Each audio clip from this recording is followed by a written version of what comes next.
نحمده ونصلي على رسوله الكريم اعوذ باللہ من الشیطان الرجیم بسم اللہ الرحمن الرحیم رب اشرح لی صدری ویسر لی امری واحلل عقدۃ من لسانی یفقہوا قولی۔ آج ہم قرآن کریم کے 16ویں سپارے کا مختصر مطالعہ کریں گے۔ یہ سپارہ بنیادی طور پر ہمیں ایمان، اخلاق اور عملی زندگی کے رہنما اصول فراہم کرتا ہے۔ اس میں کوئی شک نہیں کہ قرآن کریم کی ہر آیت ہماری زندگی کے لیے مشعل راہ ہے، اور قرآن کریم کا ہر قصہ، اللہ تعالیٰ کی طرف سے اس میں بیان کردہ ہر نصیحت ہمیں اللہ تعالیٰ کی رضا حاصل کرنے اور برائی سے بچنے کی ہدایت دیتی ہے۔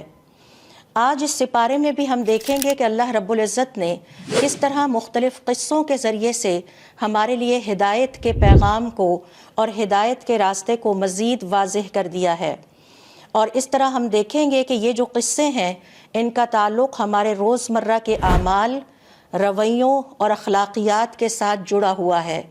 قرآن کریم کا تعلق ہماری زندگی سے ہے۔ یہ کوئی ایسی کتاب نہیں ہے کہ جس میں صرف پرانی قوموں کے قصے یا پرانے افراد کی کہانیاں بیان کر دی گئی ہیں، کیونکہ قرآن کریم اللہ رب العزت نے اس لیے نازل کیا ہے کہ ہم اس کو پڑھیں بھی اور اس کو جئیں بھی۔ آتے ہیں اس سپارے کے بنیادی تعارف کی طرف۔ جہاں تک اس سپارے کے نام کا تعلق ہے تو قال الم اقل، یہ اس کا نام ہے کیونکہ اللہ رب العزت نے اسی آیت سے اس کا آغاز کیا ہے۔ سپارے کا آغاز سورۃ الکہف کی آیت نمبر 75 سے ہوتا ہے، اور اس کا اختتام سورہ طٰہٰ کی آیت نمبر 135 یا آخری آیت پر ہوتا ہے۔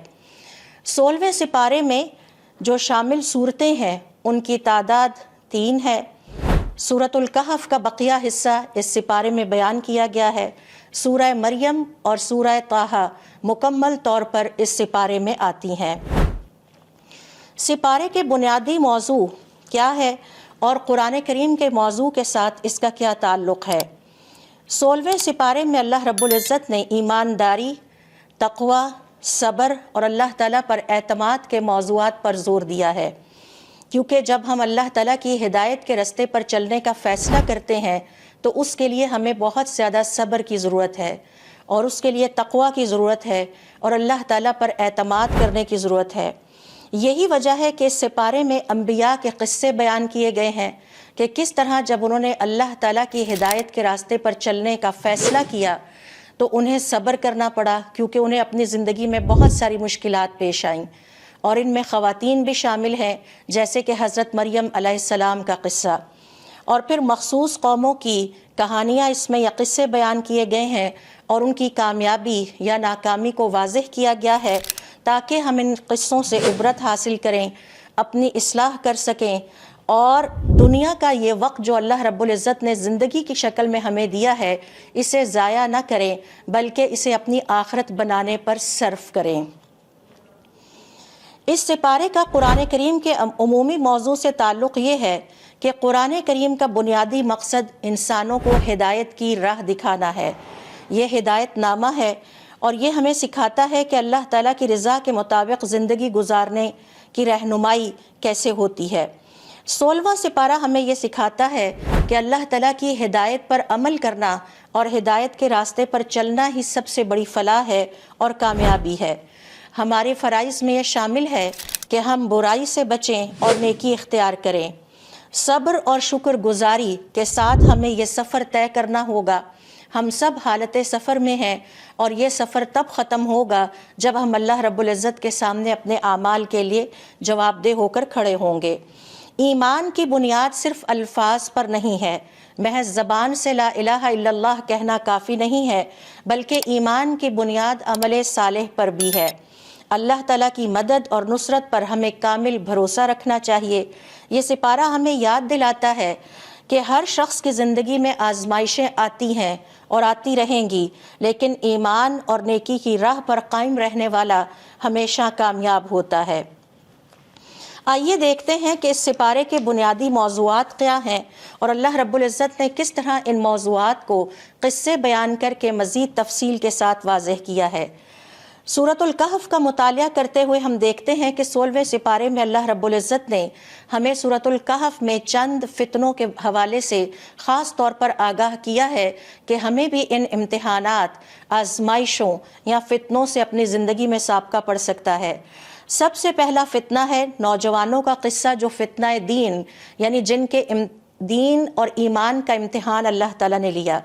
یہ قصہ ان نوجوانوں کا ہے جو اپنے دین کی حفاظت کے لیے ظالم بادشاہ سے بچ کر غار میں پناہ گزین ہوئے۔ اللہ تعالیٰ نے ان کی حفاظت کی اور انہیں رہنمائی عطا کی۔ اس قصے سے ہم سیکھتے ہیں کہ ایمان کی حفاظت کرنا ہماری سب سے بڑی ذمہ داری ہے، چاہے دنیا کی مشکلات کتنی ہی زیادہ کیوں نہ ہوں۔ نوجوانوں کی ہمت اور اللہ تعالیٰ پر بھروسہ ہمیں یہ سبق دیتا ہے کہ آزمائش میں اللہ تعالیٰ کی طرف پلٹ جائیں، اللہ سے دعا کریں اور اللہ سے دعا کریں کہ اللہ تعالیٰ ہمیں اپنے ایمان کو بچانے کی توفیق عطا فرمائے۔ یہ نوجوان ہمیں سکھاتے ہیں کہ صرف دنیاوی خوف اور دنیاوی مشکلات کی وجہ سے ایمان سے سمجھوتا نہیں کرنا چاہیے۔ اللہ تعالیٰ کا فضل اور رحمت ہر ایماندار کے ساتھ ہے جو صبر اور استقامت کے ساتھ ہدایت کے راستے پر چلتا رہتا ہے۔ جس طرح اللہ تعالیٰ نے ان نوجوانوں کی حفاظت کی، یقین رکھیں کہ اگر آپ بھی ہدایت کے راستے پر چلتے ہیں، اللہ تعالیٰ آپ کی ایسے ہی حفاظت کرتا ہے۔ اصحاب کہف کے یہ نوجوان ہمیں سبق دیتے ہیں کہ ایمان کی حفاظت سب سے اہم ہے۔ انہوں نے اپنی پوری بستی، اپنا گھر بار صرف اپنا ایمان بچانے کے لیے چھوڑ دیا۔ یہ بہت حوصلے والا اور کوئی مضبوط انسان ہی ایسا کر سکتا ہے۔ عموماً کمزور انسان ٹرینڈز میں بہہ جاتے ہیں اور وہی روش اختیار کرتے ہیں جو باقی سارے لوگ کرتے ہیں۔ آزمائش میں اللہ تعالیٰ سے مدد طلب کرنی چاہیے۔ ہدایت کے راستے پر چلتے ہوئے یہ نوجوان ہمیں سبق دیتے ہیں کہ صبر اور استقامت کا مظاہرہ کیا جائے۔ حکمران ظالم ہو یا حالات سخت ہوں، ہمیں ان سے خوف زدہ ہونے کی ضرورت نہیں، کیونکہ اللہ بہت بڑا ہے۔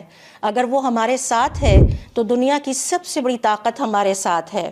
اللہ کی ہدایت اور رحمت پر ہمیں بھروسہ رکھنا چاہیے۔ سورۃ الکہف میں دوسرے فتنے کا ذکر کیا گیا ہے کہ دین کے فتنے سے ہم نے کیسے بچنا ہے۔ اس کے لیے ہمیں نیک صحبت اختیار کرنی ہوگی، قرآن کریم کے ساتھ وقت گزارنا ہوگا، اسے پڑھنا ہوگا، اسے سمجھنا ہوگا، اس پر غور و فکر کرنا ہوگا، آخرت کو ہمیشہ یاد کرتے رہیں۔ ہمیں نہیں پتہ کہ کس وقت ہمارا بلاوا آ جائے اور ہم اللہ تعالیٰ کے سامنے اپنے اعمال کی جواب دہی کے لیے حاضر ہو جائیں۔ قرآن کریم میں غور و فکر کرنے والا شخص دنیاوی فتنوں سے محفوظ رکھتا ہے اور اپنے ایمان کو مضبوط کرتا ہے۔ نیک صحبت رکھیے، ہمیشہ ایسے ساتھی، ایسے لوگوں سے دوستی کریں کہ جو ہمارے اعمال سنوارنے والے ہوں، جو ہمیں اللہ تعالیٰ سے جوڑنے والے ہوں، جنہیں دیکھ کر ہمیں اللہ تعالیٰ کی یاد آئے۔ لہٰذا جو شخص قرآن کریم پر تدبر کرتا ہے وہ اپنی زندگی میں اللہ تعالیٰ کی ہدایت کے مطابق فیصلے کرتا ہے اور اپنے دین کو بچا لیتا ہے۔ اصحاب کہف کے نوجوانوں نے یہی کیا تھا۔ لہٰذا ہمیں قرآن کریم پر غور و فکر کرنا ہوگا، اسے سمجھنا ہوگا۔ یہ اللہ تعالیٰ کی طرف سے ہمارے لیے ایک پیغام ہے۔ ہماری مسلمان ہونے کے ناطے سب سے پہلی ذمہ داری یہ ہے کہ ہمیں اللہ تعالیٰ کے پیغام کو سمجھنا ہے اور اس کے مطابق اپنی زندگی گزارنی ہے۔ دنیا کی زندگی میں ہمیشہ نیک ساتھی بنائیے، نیک لوگوں کے ساتھ اٹھے بیٹھیں، اس سے اللہ بھی راضی ہوتا ہے اور اس سے آخرت کی تعمیر بھی ہوتی ہے۔ پانچواں موضوع اس حوالے سے ہے علم کا فتنہ۔ حضرت موسیٰ علیہ السلام اور حضرت خضر علیہ السلام کی ملاقات ہوتی ہے۔ اللہ رب العزت حضرت موسیٰ علیہ السلام کو حکم دیتے ہیں کہ جائیے حضرت خضر علیہ السلام سے ملاقات کیجیے۔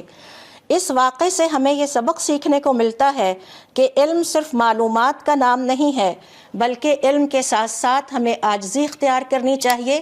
اگر علم کے ساتھ غرور اور تکبر آ جائے تو علم کی یہ نعمت انسان کے لیے وبال بن جاتی ہے، اور علم کو اللہ تعالیٰ کی رضا کے لیے استعمال کیا جائے، اسے غرور یا تکبر یا دوسروں پر اپنی بڑائی یا برتری ظاہر کرنے کے لیے استعمال نہ کیا جائے۔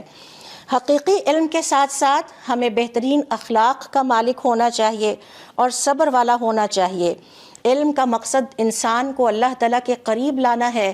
علم کا مقصد غرور اور تکبر کر کے اپنے آپ کو اللہ رب العزت سے دور کرنا نہیں ہے۔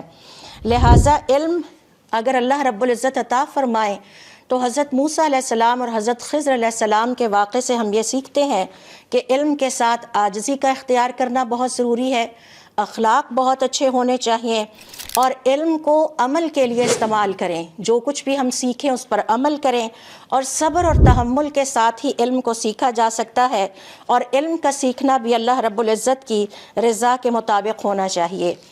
چوتھا موضوع جو کہ 16ویں سپارے میں ہمیں نظر آتا ہے اور سورۃ الکہف میں اللہ تعالیٰ نے اس کا ذکر کیا ہے، وہ ہے اقتدار اور اختیار کی آزمائش۔ اقتدار اللہ رب العزت کی نعمت ہے، اختیار بھی اللہ تعالیٰ کی نعمت ہے، لیکن یہ ہم انسانوں کا بہت بڑا امتحان بھی ہے۔ ذوالقرنین نامی بادشاہ کی کہانی اختیار اور اقتدار کے فتنوں اور آزمائشوں سے بچنے کی تعلیم دیتی ہے۔ اقتدار اور اختیار کا استعمال صرف اللہ کو خوش کرنے کے لیے ہونا چاہیے، اللہ کی رضا کے حصول کے لیے ہونا چاہیے، غرور، تکبر اور انسانوں کے ناجائز استحصال کے لیے نہیں ہونا چاہیے۔ اپنے ذاتی مفادات پورے کرنے کے لیے اگر اقتدار کو استعمال کیا جائے تو یہ اللہ رب العزت کی نافرمانی ہے اور کبیرہ گناہوں کا ارتکاب ہے۔ اسی طرح سے اللہ رب العزت انسانوں کو اقتدار یا اختیار غرور یا تکبر کے لیے عطا نہیں کرتے، بلکہ اس لیے عطا کرتے ہیں کہ وہ انہیں آزمائیں۔ اللہ تعالیٰ کا تقوی اختیار کرنا، اخلاص کے ساتھ اللہ تعالیٰ کی عطا کردہ اس نعمت کو اللہ کی مخلوق کے فائدے کے لیے استعمال کرنا، یہ ہمیں اللہ رب العزت کے قریب کر سکتا ہے۔ لہٰذا ذوالقرنین نامی بادشاہ کے قصے میں ہمیں سبق دیا گیا ہے کہ جب اللہ تعالیٰ اختیار عطا فرمائے، اقتدار عطا فرمائے تو عاجزی آنی چاہیے، انصاف کو اپنا روش بنا لیا جائے اور اللہ تعالیٰ کی رضا کو اولین مقصد بنا لیا جائے۔ اقتدار یا اختیار کا درست استعمال معاشرے میں بہتری لاتا ہے، انصاف پسندی کو فروغ دیتا ہے، جبکہ اگر انسان لاپرواہی کا مظاہرہ کرے اور اقتدار یا اختیار کو صرف اپنے ذاتی مفاد کے لیے استعمال کرے تو ایسا شخص اللہ رب العزت سے دور ہو جاتا ہے۔ اللہ رب العزت نے قرآن کریم میں ایسے بادشاہوں کا ذکر بھی کیا ہے جو سرکش ترین بادشاہ تھے، جیسے فرعون ہے، وہ اللہ سے دور ہوتا چلا گیا، اور ایسے بادشاہوں کا ذکر بھی کیا ہے جنہیں اللہ تعالیٰ نے بے مثال بادشاہت عطا کی اور وہ اپنی اس بادشاہت کے ذریعے اللہ کے قریب ہوتے چلے گئے۔ حضرت داؤد علیہ السلام ان نیک بادشاہوں میں شامل ہیں، اور ذوالقرنین بھی ان نیک بادشاہوں میں شامل ہیں جو بادشاہ ہونے کے باوجود عبادت گزار تھے، انصاف پسند تھے اور اپنے رب کے قریب ہوتے چلے گئے۔ لہٰذا یہ قصہ ہمیں سبق دیتا ہے کہ اقتدار اور اختیار کا صحیح استعمال کریں اللہ تعالیٰ کو راضی کرنے کے لیے، عاجزی اختیار کریں اور غرور اور تکبر سے ہمیشہ بچیں، اخلاص کے ساتھ عمل کرتے رہیں اور ہدایت کے راستے کو نہ چھوڑا جائے، دنیاوی غرور اور فخر سے بچا جائے، اور اقتدار اور اختیار کے ساتھ ذمہ داری اور تقوی کا مظاہرہ کیا جائے۔ 16ویں سپارے میں سورہ مریم بھی آتی ہے۔ آئیے دیکھتے ہیں کہ سورہ مریم میں اللہ تعالیٰ نے کن بنیادی موضوعات کو ہائی لائٹ کیا ہے۔ سب سے پہلا موضوع ہے زکریا علیہ السلام کی دعا اور دین کی وراثت۔ سورہ مریم کی ابتدا زکریا علیہ السلام کے واقعے سے ہوتی ہے۔ انہوں نے اللہ تعالیٰ سے دعا کی کہ اللہ تعالیٰ انہیں اولاد عطا فرمائے۔ یہ دعا ہم سب بھی کرتے ہیں، لیکن ہم سب کی دعا سے حضرت زکریا علیہ السلام کی دعا مختلف تھی۔ حضرت زکریا علیہ السلام نے اپنے رب سے اولاد ذاتی فائدے یا فخر اور تکبر کے لیے نہیں مانگی کہ میرے بیٹے ہوں گے تو میں سب پہ برتر ثابت ہوں گا، بلکہ وہ چاہتے تھے کہ وہ اپنے بچے کے ذریعے دین کا علم اور پیغام اگلی نسلوں تک منتقل کر سکیں۔ لہٰذا والدین کی ذمہ داری صرف جسمانی تربیت ہی بچے کی نہیں ہے، بلکہ اس کے ساتھ ساتھ روحانی اور دینی تربیت ہے۔ ہم والدین جب اس دنیا میں سے جائیں گے تو اپنے بچوں کے لیے جو وراثت چھوڑ کے جائیں گے اس میں دین اسلام بھی ہے۔ ہمیں اپنے بچوں کی تربیت کرتے ہوئے انہیں یہ بتانا ہوگا کہ آپ نے ہمارے بعد آنے والی نسلوں کو اس دین اور اس ہدایت کے راستے پر چلنے کی تاکید کرنی ہے۔ حضرت زکریا علیہ السلام کی دعا میں ہم والدین کے لیے یہ سبق ہے کہ والدین کو اولاد کی پرورش میں دینی اور اخلاقی اصولوں کو اہمیت دینی چاہیے۔ اولاد اللہ تعالیٰ کی نعمت ہے، لیکن ہمارا بہت بڑا امتحان بھی ہے۔ اس اولاد کے ذریعے ہم اللہ رب العزت کے قریب بھی ہو سکتے ہیں اور اس اولاد کی وجہ سے ہم اللہ تعالیٰ سے دور بھی ہو سکتے ہیں۔ اس اولاد کی ذمہ داری لگائیے کہ یہ خود بھی عمل کرتے رہیں گے اس دین پر اور ہدایت کے راستے پر، اور آنے والی نسلوں تک بھی اللہ تعالیٰ کا پیغام پہنچاتے رہیں گے۔ لہٰذا اپنی اولاد کو دین کے مطابق تربیت دینے کی کوشش کرنا تمام مسلمان والدین کی ذمہ داری ہے۔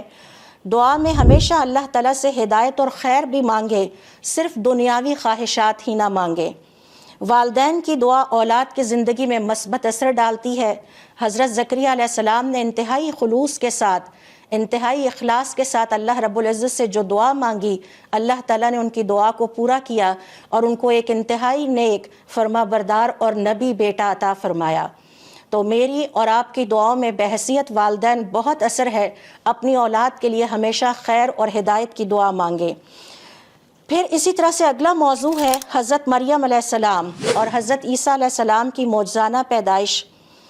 حضرت مریم علیہ السلام اللہ رب العزت کی توفیق سے اپنی والدہ کی نظر کے مطابق دین کی خدمت گزار بن گئیں۔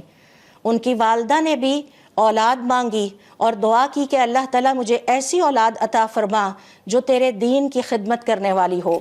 جب ان کے ہاں بیٹی پیدا ہوئی تو وہ بہت پریشان ہوئیں کہ یہ تو بیٹی ہے، شاید یہ دین کی خدمت کا کام اتنے مؤثر طریقے سے نہ کر سکے جیسا کہ ایک بیٹا کر سکتا ہے۔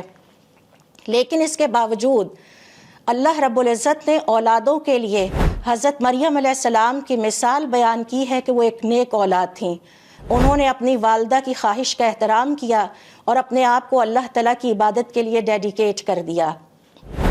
ہمارے پاس قرآن کریم میں اللہ رب العزت نے اولادوں کا ذکر کیا ہے، اور اپنی اولادوں کو یہ بتائیے کہ ایک نافرمان بیٹا تھا حضرت نوح علیہ السلام کا، کہ جسے باپ نے دعوت دین دی اور اس نے انکار کر دیا، اور اس کا انجام بھی ہماری اولادوں کے سامنے ہے۔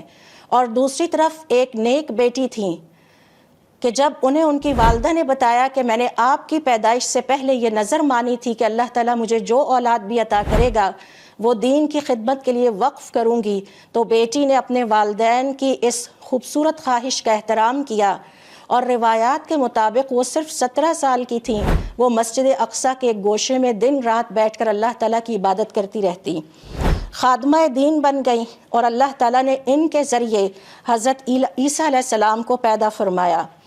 یہ معجزانہ واقعہ دکھاتا ہے کہ اگر نیت سچی ہو والدین کی اور وہ اللہ رب العزت کے ساتھ مخلص ہوں تو اللہ تعالیٰ انہیں وفادار اولاد عطا فرماتا ہے۔ اس واقعے سے ہم سیکھتے ہیں کہ اللہ کی رضا اور منصوبے کے لیے ہم انسانوں کو، اپنے بچوں کو قرآن کریم کی تعلیم دینی چاہیے، انہیں ان کے رب کے ساتھ کنیکٹ کرنا چاہیے۔ حضرت مریم علیہ السلام نے اپنے والدین کی نظر اور اللہ کی رضا کے لیے ہدایت کا راستہ اختیار کیا، صبر کا مظاہرہ کیا، تقوی اختیار کیا، اور ان کے اس اخلاص کی وجہ سے اللہ تعالیٰ نے انہیں حضرت عیسیٰ علیہ السلام جیسا بابرکت اور عظیم نبی اور بیٹا عطا فرمایا۔ اس قصے سے ہمیں یہ پیغام ملتا ہے کہ اللہ کی رضا کے لیے اپنے اعمال اور زندگی کے فیصلے کریں۔ ہر نعمت کو، چاہے وہ اولاد جیسی خوبصورت ترین نعمت ہو، اسے اللہ رب العزت کے قریب ہونے کے لیے استعمال کریں، صبر اور تقوی اختیار کریں، خصوصاً جب اللہ کی رضا حاصل کرنے کے لیے مشکلات پیش آئیں تو گھبرائیں نہیں۔ دین کی خدمت میں نہ صرف خود کو اللہ کے حوالے کر دیں بلکہ اپنی اولادوں کو بھی اللہ تعالیٰ کے دین کی خدمت گزار بنا دیں۔ اگلا موضوع ہے والد کی مخالفت اور اللہ تعالیٰ کی انصاف پسندی۔ 16ویں سپارے میں یہ موضوع ہے جس میں حضرت ابراہیم علیہ السلام اور ان کے والد کا واقعہ بیان ہوا ہے۔ حضرت ابراہیم علیہ السلام نے اپنے والد کو حق کی دعوت دی کہ ابا جان ہمیں بتوں کی پوجا نہیں کرنی، لیکن والد نے مخالفت کی۔ اللہ نے حضرت ابراہیم علیہ السلام کو تنہا نہیں چھوڑا، نہ ہی حضرت ابراہیم علیہ السلام کو شکست دی، بلکہ ان کے بیٹے اور نسل کو انبیاء کے طور پر معزز بنا دیا اور انہیں عزت عطا کی۔ یہ واقعہ ہمیں سکھاتا ہے کہ دین کی حفاظت کرنا اور ہدایت کے راستے پر چلنا آسان نہیں ہے۔ یہ بات یاد رہے، ایمان کی حفاظت کے لیے کبھی یہ نہ توقع کی جائے کہ حالات سازگار ہوں گے، حالات مددگار ہوں گے تو ہم ایمان کے راستے پر چلیں گے۔ ہمیشہ مشکل، ناسازگار اور بہت مشکل حالات سے گزر کر ایمان کے راستے پر چلنا پڑتا ہے، ہدایت کے راستے پر چلنا پڑتا ہے تاکہ ہم اپنے رب کو راضی کر سکیں۔ ہدایت کے راستے پر چلتے ہوئے مخالفت بھی آ سکتی ہے۔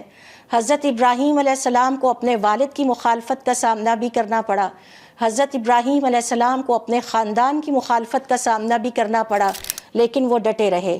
اللہ کا انصاف اور اللہ تعالیٰ کی طرف سے معجزانہ تحفظ اور حفاظت کا انتظام ظاہر ہوا، اور یہ ہمیشہ دین کے سچے پیروکاروں کے ساتھ ہوتا ہے، کیونکہ اللہ تعالیٰ اپنی رضا کے لیے محنت کرنے والوں کو کبھی تنہا نہیں چھوڑتا۔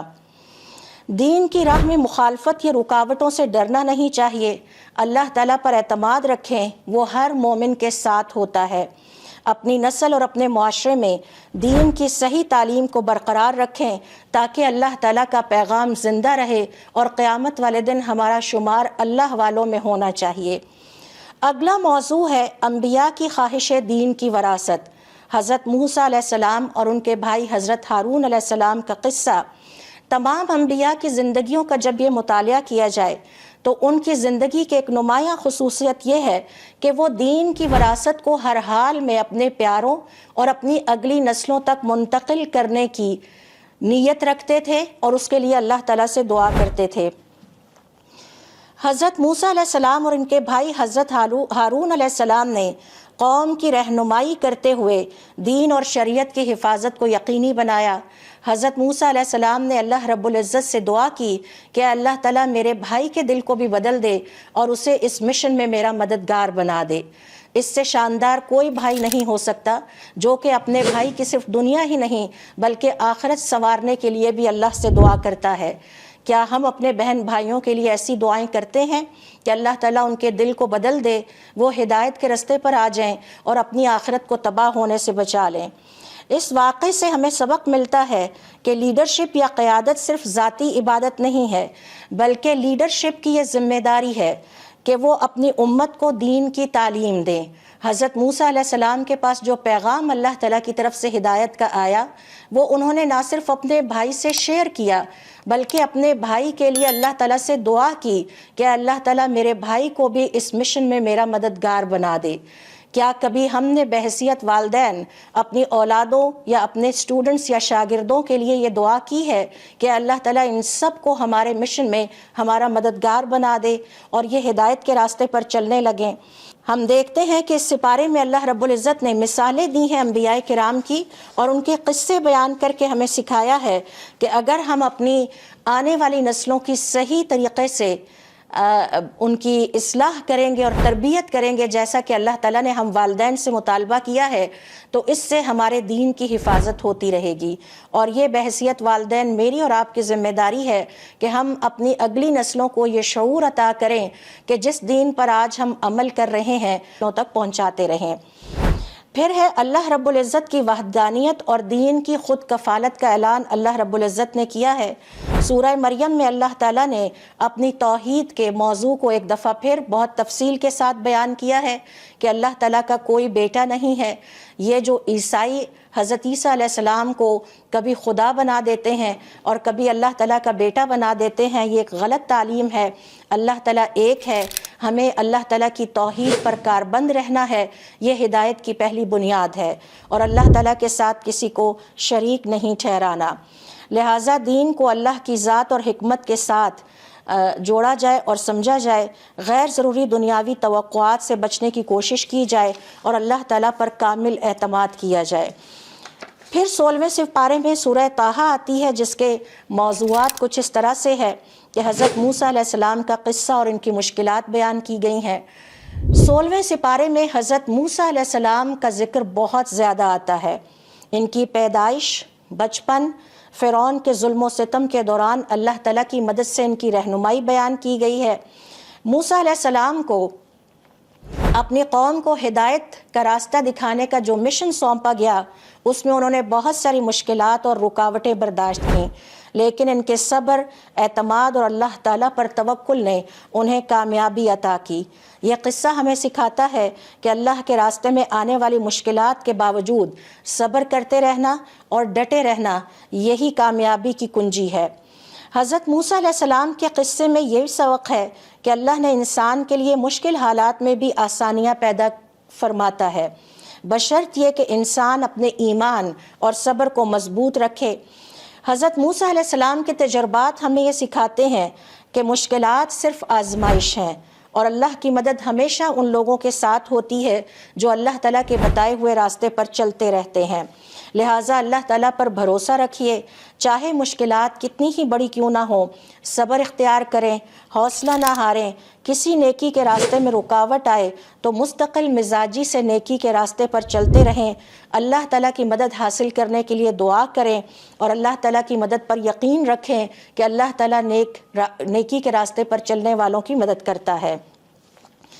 فرعون کے جادوگر، ان کا قصہ بھی اسی واقعے میں بیان کیا گیا ہے کہ کس طرح جادوگروں نے جب حضرت موسیٰ علیہ السلام کا عصا دیکھا تو انہیں محسوس ہو گیا کہ یہ کوئی جادو نہیں ہے، بلکہ یہ جادو سے بالاتر کوئی بڑی قوت ہے جو کام کر رہی ہے۔ وہ اللہ تعالیٰ کی قدرت کو پہچان گئے اور فوراً وہیں انہوں نے اعلان کر دیا کہ ہم اللہ تعالیٰ پر ایمان لاتے ہیں۔ فرعون نے انہیں سخت ترین دھمکیاں دی۔ جیسے ہی انہوں نے ایمان کے راستے کو اپنایا، ان کی مشکلات کا آغاز ہو گیا، لیکن اس کے باوجود وہ اپنے ایمان پر کاربند رہے۔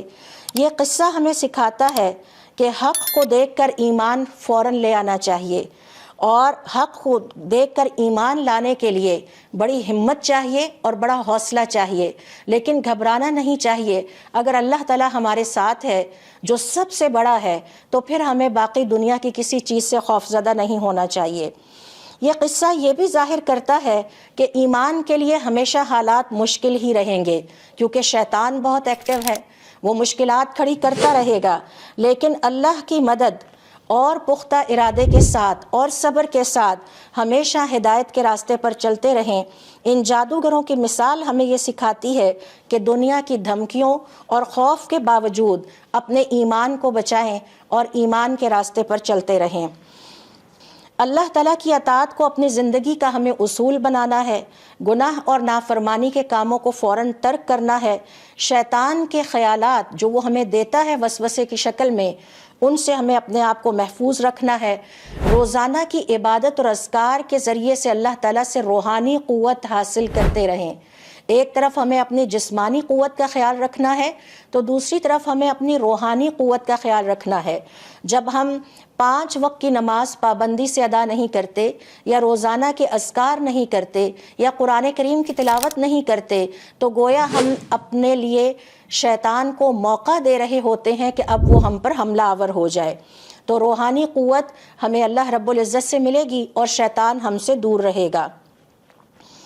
لہٰذا 16واں سپارہ ہمیں سکھاتا ہے کہ انسان کی خوشی، انسان کی کامیابی، اس کے دل کا سکون اور اطمینان اللہ کی رضا حاصل کرنے میں ہے، اور اللہ کی رضا حاصل کرنے کے تمام طریقے 16ویں سپارے میں اللہ تعالیٰ نے قصوں کے ذریعے سے ہمیں بتا دیے ہیں۔ ان میں سے اہم ترین ہے اللہ کی محبت، عبادات، نماز، شکر گزاری اور نیکی کے کام۔ جب بھی ہم کوئی نیکی کا کام کرتے ہیں تو ہم اپنے آپ کو اسٹرینتھن کرتے ہیں، اور جب ہم اللہ تعالیٰ کی کوئی نافرمانی کرتے ہیں تو ہم اپنے آپ کو کمزور کر دیتے ہیں، اور شیطان کو ہمارے اوپر کنٹرول اور تسلط حاصل ہو جاتا ہے۔ یہاں ایک اہم نقطہ میں آپ سے شیئر کرنا پسند کروں گی۔ امام قتادہ رحمۃ اللہ علیہ فرماتے ہیں کہ اللہ رب العزت نے جب حضرت موسیٰ علیہ السلام کو اپنی نعمتیں گنوائیں تو ان میں سے ایک یہ تھی کہ میں نے دیکھنے والوں کے دل میں تمہارے لیے محبت ڈال دی۔ امام قتادہ رحمۃ اللہ علیہ فرماتے ہیں، روایات کے مطابق اللہ تعالیٰ نے موسیٰ علیہ السلام کے لیے دیکھنے والوں کے دل میں اتنی محبت ڈال دی کہ جب ننھے حضرت موسیٰ علیہ السلام کو کوئی بھی دیکھتا تو ان سے محبت کرنے لگتا۔ اللہ رب العزت سے دعا کیجئے کہ اللہ تعالیٰ ہمیں بھی اپنی وہ محبت عطا کرے کہ جب بھی ہمیں کوئی دیکھے ہم سے وہ محبت کرنے لگے۔ یہ قصہ ہمیں سکھاتا ہے کہ دل کا سکون، دنیا اور آخرت کی کامیابی اور حقیقی خوشی اللہ رب العزت کی فرما برداری میں ہے اور اس کی محبت حاصل کرنے میں ہے۔ نماز، عبادات، نیکی اور شکر گزاری انسان کو روحانی سکون اور دنیاوی خوشیاں دونوں عطا کرتے ہیں۔ مختصراً 16واں سپارہ ہمیں سکھاتا ہے اللہ تعالیٰ کی عطا کردہ تمام نعمتوں کو، چاہے وہ مال کی نعمت ہے، چاہے وہ کھیتیوں کی نعمت ہے، چاہے وہ اولاد کی نعمت ہے، اسے اللہ رب العزت کی رضا حاصل کرنے کے لیے استعمال کریں۔ اولادیں ہمیں اللہ سے قریب کرنے والی ہوں، وہ ہمیں دور کرنے والی نہ ہوں۔ ہمارا مال ہمیں اللہ سے قریب کر دے، ہمیں دور نہ کرے۔ برائی اور گناہ اور اللہ تعالیٰ کی ہر طرح کی نافرمانیوں سے بچیں اور تقوی کا راستہ اختیار کرتے رہیں۔ ہدایت کے راستے پر چلتے ہوئے مشکلات آئیں گی، کبھی والدین ہمارے سامنے آ کھڑے ہوں گے، حضرت ابراہیم علیہ السلام کی مثال دیکھ لیجئے، کبھی اولادیں ہمارے سامنے آ کھڑی ہوں گی، حضرت نوح علیہ السلام اور ان کے بیٹے کی مثال دیکھ لیجئے، لیکن اس کے باوجود ان مشکلات اور آزمائشوں میں صبر اور حوصلہ برقرار رکھیں۔ اللہ رب العزت سے ہم دعا کرتے رہیں، اپنی زندگی میں ہمیشہ نیکی اور بھلائی کو ترجیح دیتے رہیں، اور اللہ تعالیٰ کا قرب حاصل کرنے کے لیے مرد اور عورت میں کوئی فرق نہیں۔ حضرت مریم علیہ السلام خاتون ہونے کے باوجود اور ایک ینگ بچی ہونے کے باوجود اللہ رب العزت اور اپنے والدین کی فرما بردار رہیں اور اللہ تعالیٰ کے قریب ہو گئیں۔ تو یہ نہ کہا جائے کہ یہ ساری کوششیں صرف مرد حضرات کر سکتے ہیں، اللہ تعالیٰ کی طرف جانے والا رستہ سب کے لیے کھلا ہے، بچوں کے لیے بھی، اور حضرت مریم علیہ السلام کی مثال دیکھیں بیٹی کے لیے بھی، اور اس کے بعد حضرت ابراہیم علیہ السلام کی مثال دیکھیے جو کہ بیٹے تھے ان کے لیے بھی، اور اصحاب کہف کے نوجوان کو دیکھیے جو کہ 16-17 عمر کے نوجوان تھے، اور اس عمر میں اللہ رب العزت نے انہیں ہدایت کا راستہ دکھا دیا اور وہ اپنی بستی اور خاندان سے منہ موڑ گئے۔